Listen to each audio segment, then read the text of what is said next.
Hi folks, Doc Hanley here. We're going to talk today about some of the hazards of international travel. Now, a lot of things you got to look out for because, we're all used to the way things work in our home country, whether it be the U.S. or U.K., Australia, wherever you may be from. And sometimes we assume that things will be the same when we go to a foreign country, but it's very seldom that way.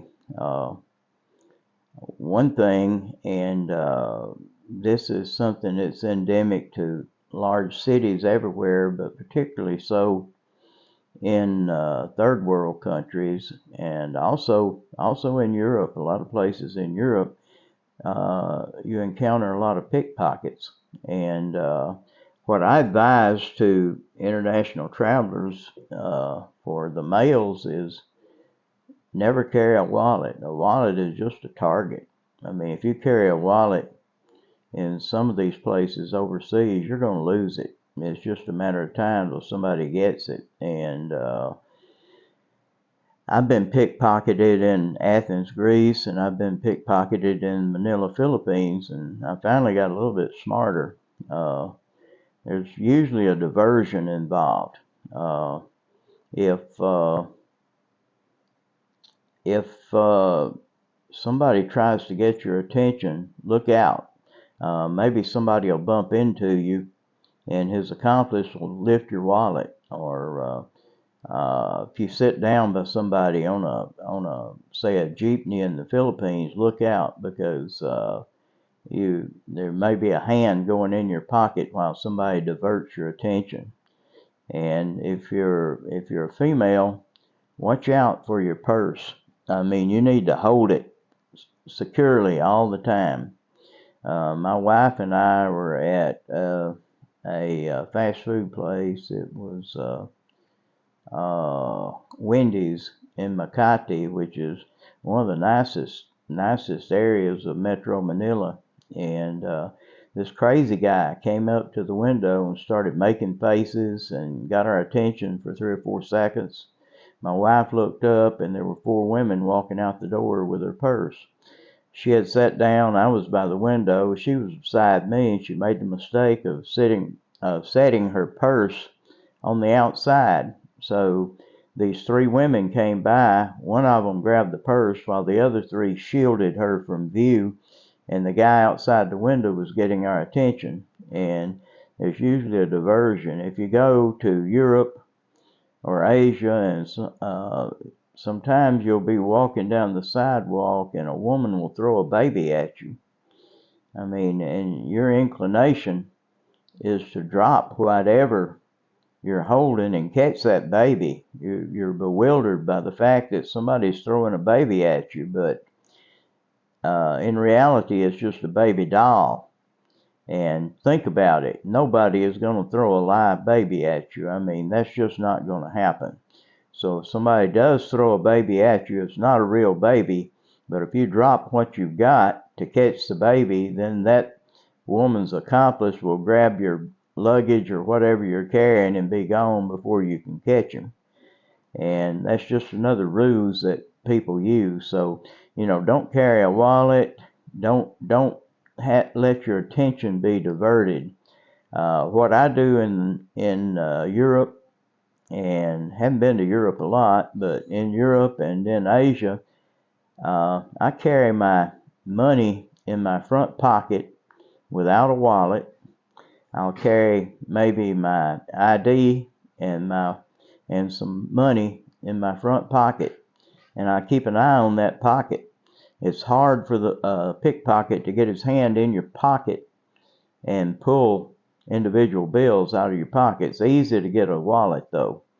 And sometimes I'll carry an old wallet in my back pocket and fill it full of Bible verses about not stealing. So let the thief know that at least he's on the wrong road. And I doubt they'd do him much good to read those, but at least I'm giving him a little biblical instruction when he commits his crime. So pickpocketing is a problem. In Athens, we were on the subway, and these three Albanians, young guys, were standing there, and I started to pick up my satchel that I was carrying, and had my wallet in my front pocket. It was cargo pants, and it was buttoned. It was the cargo pocket, and as I started to pick up my satchel, one of the Albanians grabbed it like he was trying to help me, got me flustered, and while I wasn't looking, one of his accomplices lifted my wallet out of my cargo pants pocket, which I thought wouldn't be possible, but it was, because when your attention gets diverted, they can pull almost anything and you won't notice it. Whether they're bumping into you, sitting too close to you on a conveyance, or got a Confederate that's diverting your attention. You got to be ever watchful for pickpockets when you're overseas, and and don't ever catch a baby. If somebody throws a baby at you, just let it go, because it's not a real baby. Another scam you're going to run into overseas is the taxi driver scam, and a lot of places overseas, Europe and Asia, you'll run into dishonest taxi drivers. Now, into the Philippines in particular, there's a national law that every taxi cab has to have a meter in it, and the driver has to use the meter. But when you get in the cab, most of the time they'll say their meter is broken. They'll want to negotiate a set price, which is always at least twice as much as what the meter price would be. So, you got to be careful about that. If we get in a taxi and he says the meter's broken, we just send him on his way and go for another taxi. And your taxi cabs in the Philippines are primarily white, but at the airport you'll encounter yellow taxi cabs, which are supposedly honest and always have the meters working, but these cost quite a bit more than the white taxi cabs. If you get an honest meter on the white taxi cab. So you've got to really be on your feet, and if you're a foreigner, they know you're a foreigner, and they know that most foreigners are not on to their ruse, and they'll try to do whatever they can to scam you. So you got to be careful taking taxi rides, and they'll carry you all over town if you don't know how far it is to where you're going. So that's the thing, a problem with the way you can be scammed overseas. Another scam, and it's not really a scam, it's just an exorbitant price when you're changing dollars into foreign currency. Now, if you're going to Ecuador or Panama or El Salvador, you're not going to have a problem because they use the US dollar as their currency. But if you're going somewhere else, if you're going to Spain or the UK or wherever, of course we go to the Philippines quite regularly, and in the Philippines or anywhere you're going, the best place to change money is in a bank. You go to a bank and change your money. There'll be sometimes money changers at the airport, and sometimes they'll give you a pretty good rate. But at the airports, you'll see a company called Thomas Cook. You'll see a company, you'll see Western Union. Don't use these. Don't use these. They will tear you up.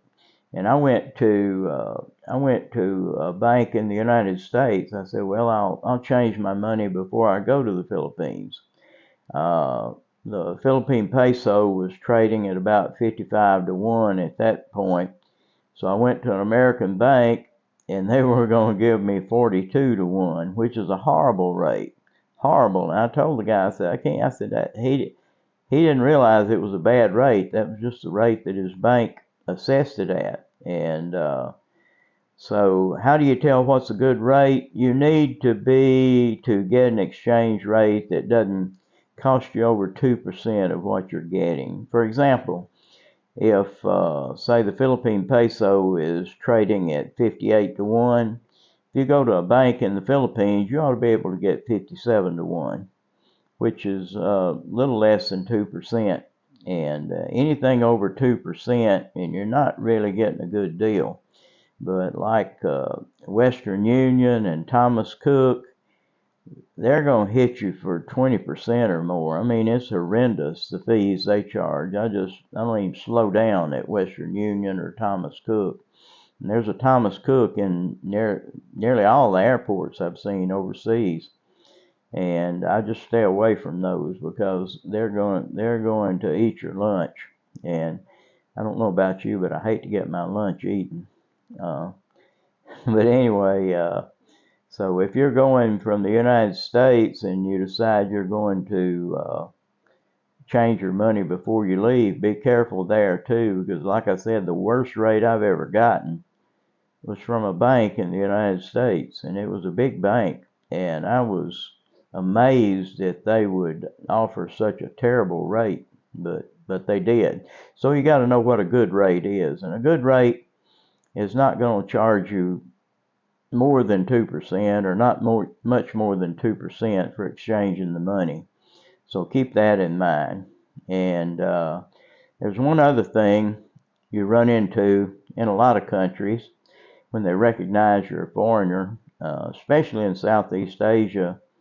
They have what foreigners refer to as a skin tax.